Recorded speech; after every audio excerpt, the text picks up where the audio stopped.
কক্সবাজারের টেকনাফে বাড়ির উঠানে খেলার সময় মিয়ানমার সীমান্ত থেকে ছোড়া গুলিতে এক শিশু মাথায় গুলিবিদ্ধ হয়েছে। আশঙ্কাজনক অবস্থায় তাকে উদ্ধার করে হাসপাতালে নিয়েছেন স্বজনরা। এই ঘটনায় মহাসড়ক অবরোধ করেছেন স্থানীয়রা। রোববার সকালে এ ঘটনা ঘটে। গত 4 দিন ধরে টেকনাফের হোয়াইকং এর ওপারে রাখাইন সীমান্তে ব্যাপক হারে গোলাগুলি ও বোমা বিস্ফোরণ হচ্ছে। সেখান থেকে ছোড়া গুলিতে আপনা আক্তার নামে ওই শিশুর মাথায় গুলি লাগে।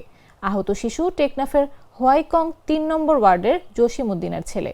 সে হোয়াইকং লম্বা বিলের হাজী মোহাম্মদ হোসেন সরকারি প্রাথমিক বিদ্যালয়ের 3য় শ্রেণীর শিক্ষার্থী। টেকনাফের ইউএনও মোহাম্মদ এনামুল আজিজ নাদিম বিষয়টি নিশ্চিত করেছেন।